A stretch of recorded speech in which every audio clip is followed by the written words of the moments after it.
Hey guys, it's JJ. Welcome back to the DC State Dynasty, where we just made it to the Big Ten Conference Championship game. We had an 8-1 conference record.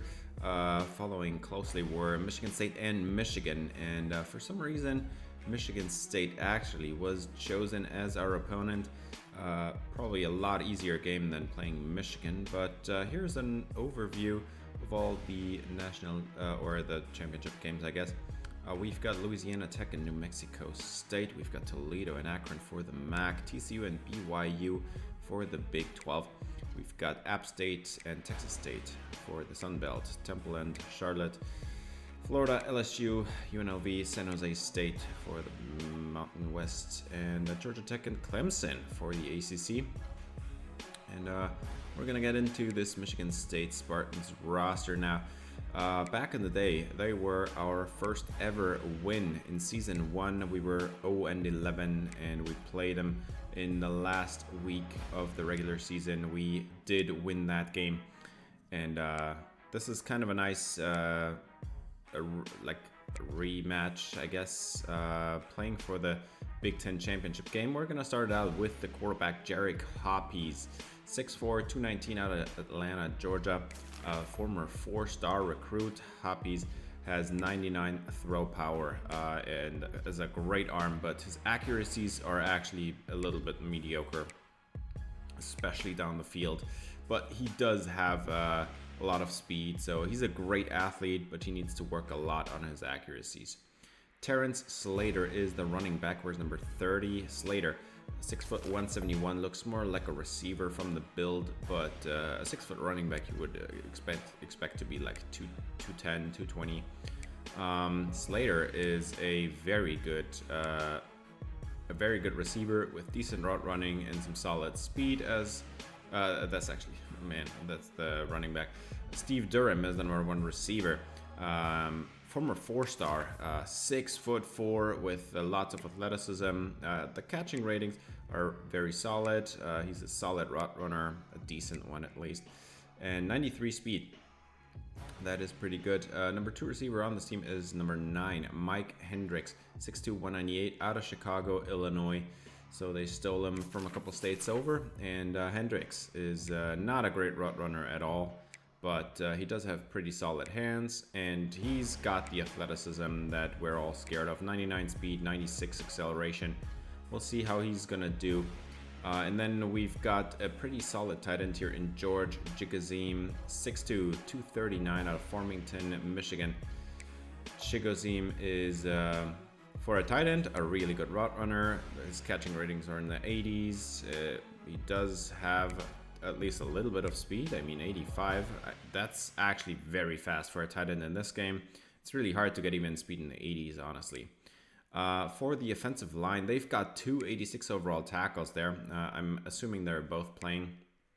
The interior of this team, I mean, the center spot looks very weak, but they do have 2 really good right guards, so I'm assuming that both of those guys are going to be playing.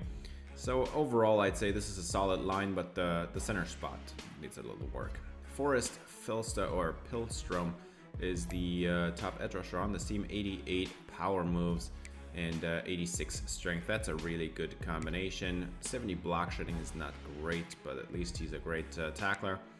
And he does have a little bit of athleticism, and the 79 finesse moves, honestly pretty good.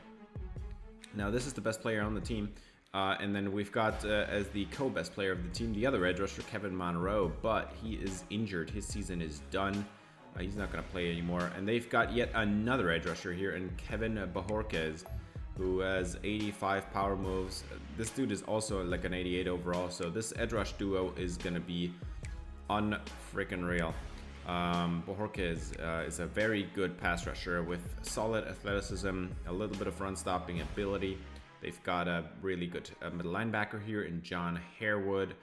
Harewood is 5'10", 234, so very small, very short linebacker, but lots of power. He's a very good run stopper, and even his coverage is pretty elite. 89 zone. There is corners out there that are worse, and this dude has 88 speed. over the middle. Like Pilstrom is unreal as a linebacker. And now because Michigan State apparently doesn't have enough good edge rushers, they have yet another one here in Connor Neighbors. He's listed as a right outside linebacker, but he's a pass rusher through and through. Has lots of power. His run stopping is not great, but for a pass rusher, 79 zone coverage is actually not horrible. So he can do it a little bit of all of it. Kind of looks like Josh Hines Allen, to be honest.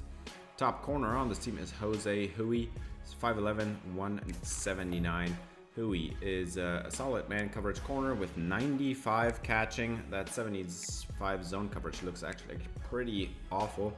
And this dude's not a great athlete at all. But to be fair, we don't have the greatest receivers on this team. So I think they're going to be fine at corner. They do have yet another one at 83 overall. 6'1", 192, Jamichael Shockey. Shockey is a decent man cover corner. His zone ability, definitely a lot better. 82 zone, that's pretty solid. And he has 89 speed. That's not fast at all, but I think he could keep up with most of our receivers. At free safety, they've got Jalen Lenz, 6'2", 214. I think if you wanted to, you could play this dude at linebacker. He's heavy enough. He's got all the coverage you want for a linebacker. At safety, still pretty solid coverage. The run support, however, at linebacker, probably not enough. But 89 speed, 89 excel. Wouldn't you love this kind of athleticism there? Now, we did win in the first season against them, but we lost. I think it was the year after we did lose against them. But I guess we're going to see how the Michigan State Spartans are going to fare in this game. We had a very good season. We went 8-1 in conference, and the only game we lost, we didn't have any chance at, what was the game? It was one of the midseason gauntlet games. No, it was not Oregon. We did beat Oregon. Washington? Maybe it was Washington. I think it was Washington. But this is definitely not the same caliber of team. The roster doesn't look like a Big Ten championship roster, honestly. I think we do have the advantage at quarterback. We do not have the advantage at running back, to be honest. We do have, I think, the advantage at receiver. Our offensive line looks a little bit better, I think. We do not have any advantage on the defensive line. The linebacking unit looks very stellar for Michigan State, but we do have the better secondary. 2nd and 9 here for George Garrison, who is trying his best to gain some extra yardage, but 3rd and 7, nowhere to go. So 3rd and 7 coming up here. And we've got trips to the right, and Jason Moreland is gonna get caught. So that's actually not, hang on. I thought it was Jason Moreland with a false start. Instead, it's gonna be a neutral zone infraction. So 3rd and 2, that's a lot easier. The pressure is coming in, they blitz, zone blitz, and Garrett Wolf can't hang on to the football. So the drive is over right then and there. 2nd and 7, motion out the running back. And we're gonna have a shot down the field already! And running away from the defense, running away from Willie Pounds. This is the speedster, the number 2 receiver. Oh my, what a way to open this game for Michigan State. They have the speed there, and a bad matchup. Willie Pounds is a linebacker hanging with a 99 speed. Mike Hendricks, receiver here. Well, I mean, that was destined to fail from the get-go. So 7-0 for the Spartans. Let's see what we can do here. We're gonna try to make it even, and this is Charlie Hearns. He's gonna run it down the field, and it's a 77-yard touchdown as DC State is gonna tie up this game in one play. Charlie Hearns gets man coverage, and he does have enough speed to run away from the defense, or at least run in front of the defense. And so this game is tied. Let's see what Michigan State can do this time around. And a break and a tackle.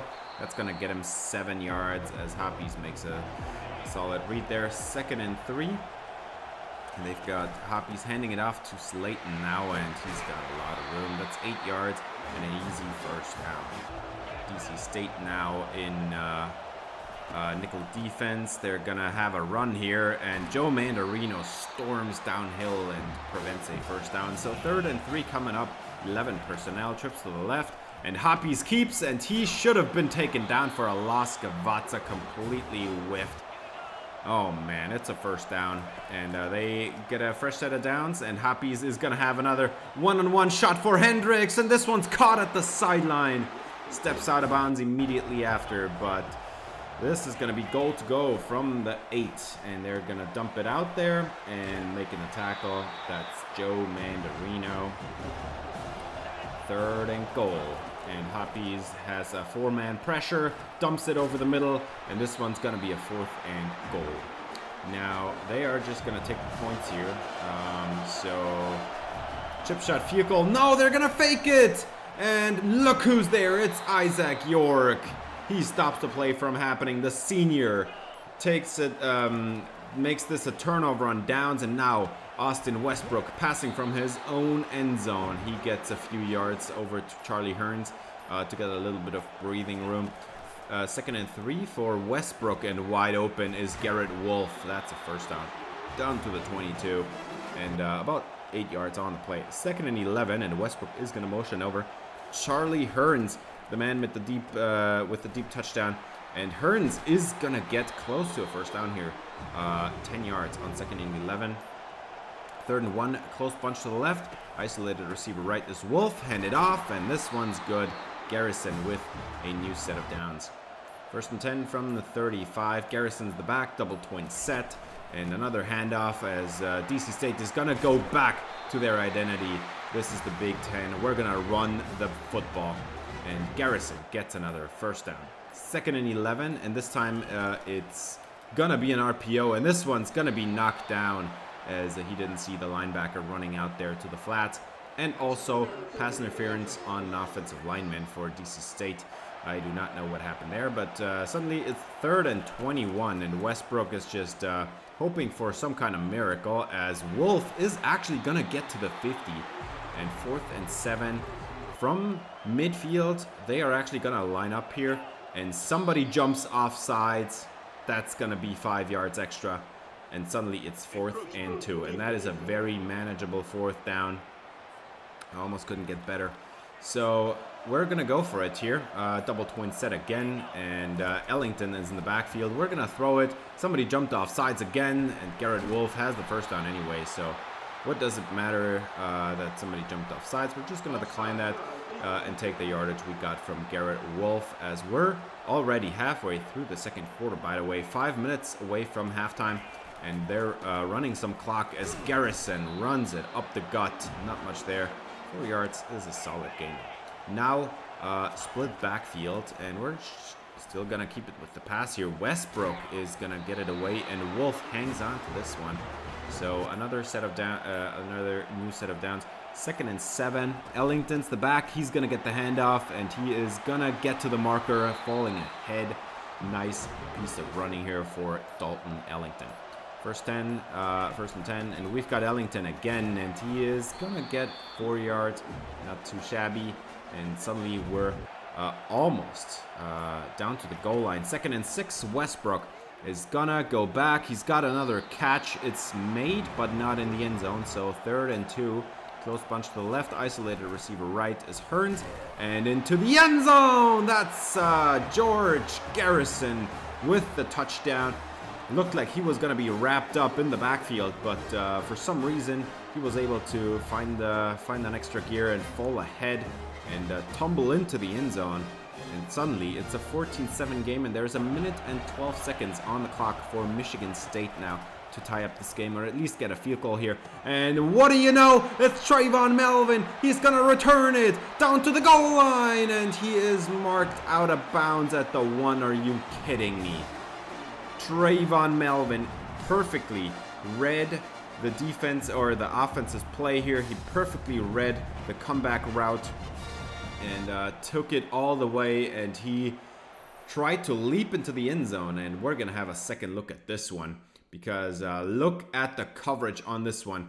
Perfectly thrown timing wise, but Trayvon Melvin just breaks on it like nothing else, and then he runs it down the sideline down to the 5 and leaping for the goal line. He's still not down at this point, so this is definitely a touchdown to me, so we're definitely going to challenge this one, but they will not overturn it. So we run a couple of runs here, and Dalton Ellington can't get it in this time. Down to the 1, still 3rd and goal. And hand it off, Ellington, he still didn't get it. 4th and goal from the 1. We're going to take a timeout here. So 1 timeout left. Goal line personnel. Westbrook into the end zone. Touchdown. DC State up by 2 scores. That interception was very costly. And to be honest, if they had just given Trayvon Melvin the pick 6, this would have turned out a lot better for Michigan State, because then they would have gotten the ball back with still a minute left. And instead, there's 5 seconds on the clock after this touchdown, and we're just going to take it to halftime here. Of course, if you enjoyed the video, I would appreciate if you gave it a thumbs up, subscribe, ring the bell for notifications. Great game from offense and defense so far. 2nd and 11, Gavazza is in the backfield, but he saw that it was a slip screen. So, man, great run by Slayton. He gets a few yards out of that, even though defenders were right there. 3rd and 6, and Hoppies is gonna throw it for a 1st down. Falling ahead. That's a nice play made.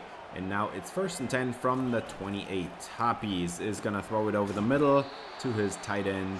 And that's Chigazim. That's going to gain them about 5 yards. So 2nd and 5. And now they're going to go with the keeper. And that's going to get him in trouble.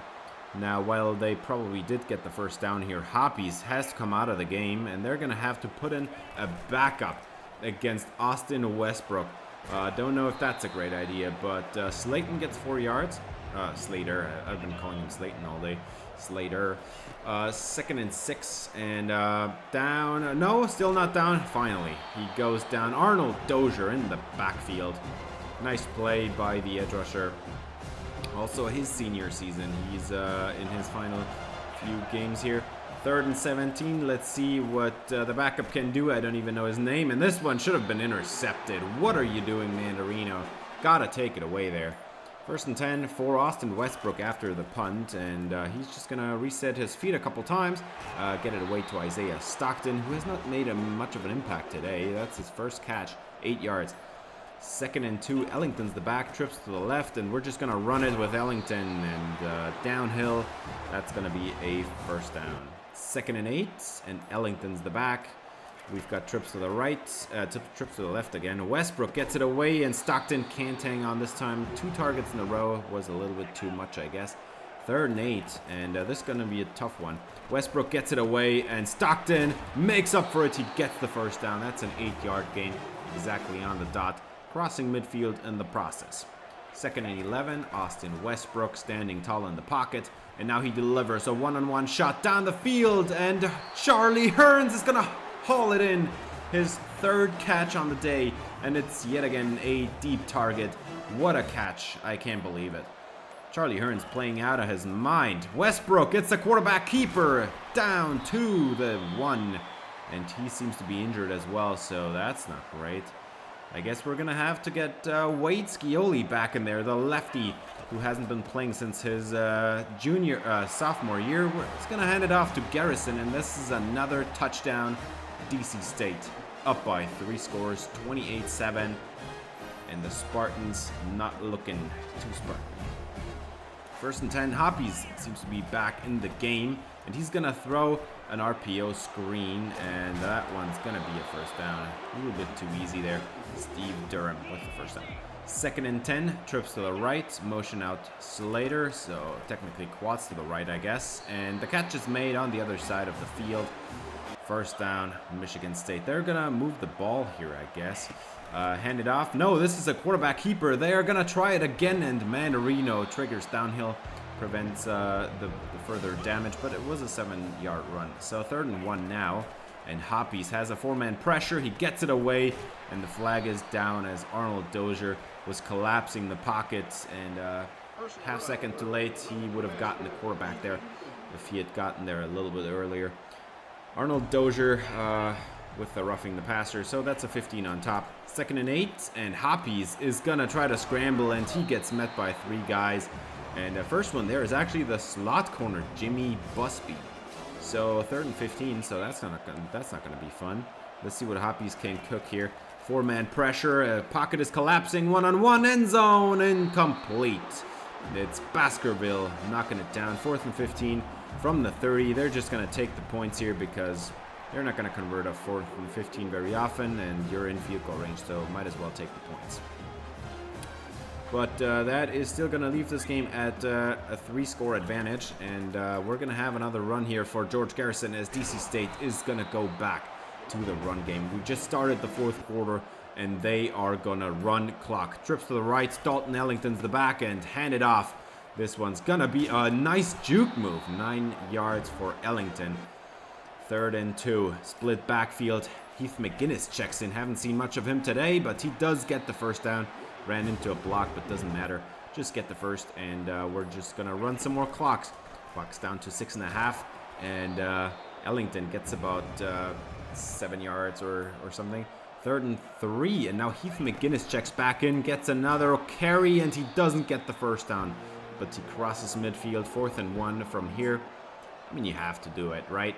I formation, somebody jumps offside, and that one is going to be on Michigan State. So that's an easy first down, as we're just gonna try to keep running the clock. We're down to 5 minutes now. 1st and 10, and Garrison has a huge hole up the middle, gets about 14 yards, but now he seems to be injured. Look at those quads, man. Dude can run. But he has to exit the game for a moment now, as Ellington is going to take over in his place. I formation, perfect block by the fullback, 9 yards on the play. DC State just marching down the field. They don't throw at all. It's just runs all the time. Heath McGinnis checks back in. Now suddenly a throw, 0 blitz, and the play was not set up quickly enough. That is a massive loss for us in Westbrook, and this is not field goal range, honestly, so we're just going to run it here, and Ellington gets us a lot of the yardage back. So 4th and 6 from the 25. This is good field goal range, I guess, a little bit at the edge of the range for Lanovoy, but he knocks this one through right down the middle. Perfect kick, and we're back to a 21-point game. And this was already almost the end of the game, so we're just going to take it to the end here. We win the Big 10 this year. Unreal stuff. There were 2 garbage time touchdowns, but doesn't really matter that much. Westbrook, player of the game, naturally. Scored 3 touchdowns in this game. 2 passing touchdowns. He had 73% completion percentage. He threw it 15 times with a 14.4 yards per attempt, which is astronomical. Now, Jarek Hoppies had also had a solid day, but the ground game did not get going for Michigan State at all. They had like 2.5 yards a carry or something, while we ran it a bunch. That's 41 carries for 171 yards or something. Ridiculous stuff from this running game. Crazy good. And then Charlie Hearns, obviously, with 2 very important deep completions. We couldn't stop this Hendricks dude, but honestly, he had the exact same stat line as Hearns did. So I think that kind of evens itself out. And for the defense, I mean, this was a highly touted edge rush duo, and they got 1 sack, and it's from the middle linebacker. So they did something wrong there, definitely. If you get only 1 sack in a game and it's your middle linebacker, your edge rush has a problem here. We did get 3 sacks at the end of the day. We split 1 3-way actually. And we get off course. This interception by Trayvon Melvin, honestly, to me, was the game deciding play, because we were up by 14-7 at that point, but Michigan State had a minute on the clock, and usually in this game, it's pretty easy to march down the field with a minute on the clock. This interception completely changed the game. If Michigan State would have gotten 3 points out of that drive, which is a conservative estimation with a minute on the clock, honestly, it would have been 14-10 at halftime. And yeah, of course, I mean, we got the ball back after halftime, but it would have been a much closer game in the 3rd quarter, right? But since we were up by 2 scores at halftime and then made it 3 scores pretty quickly, that completely took away the run from Michigan State, and they had to pass. And we have a really good secondary, two really good safeties, and that's why I think that Trayvon Melvin honestly should have gotten that award. Also, Trayvon Melvin, he is the number 1 corner on this team, and he completely shut down the number 1 receiver on Michigan State. That dude caught like 2 passes or something. So I think Trayvon Melvin honestly was the player of that game. But for some reason, we got player of the year for Austin Westbrook. And I know it says he's the Heisman winner, but that is actually not true. He did not win the Heisman. He came in second. I don't know why it shows here. I'm guessing because he was a finalist. But I looked it up afterwards. He was in second. We're going to take a look at the awards in the offseason, obviously. But we also get best defensive end for some reason. Cordale Newcomb, who hasn't played in like 6 weeks, gets the best defensive end. What on earth? I don't know how to explain that one. Especially since we did have other players with a lot more sacks. But apparently Austin Westbrook got the best quarterback award as well. I mean, he did have a pretty fantastic season.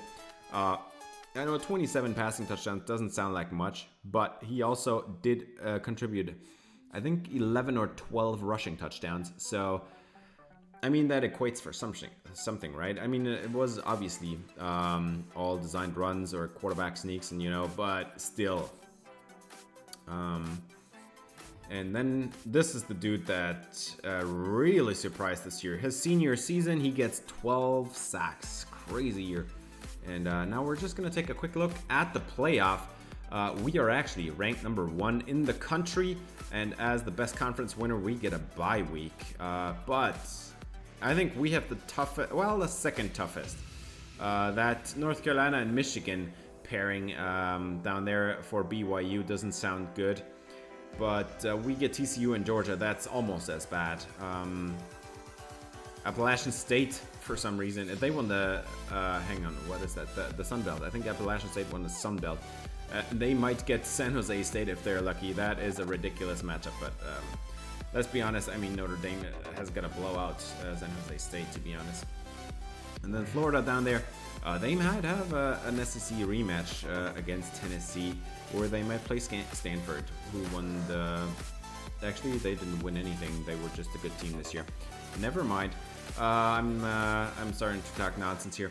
Now we're just gonna skip ahead and go to the end of the video. Next week is gonna be the Orange Bowl. So that's gonna do it for this episode. Thanks for watching. If you enjoyed, please leave a like and subscribe for more DC State Dynasty. See you in the Orange Bowl. Until then, have a great day.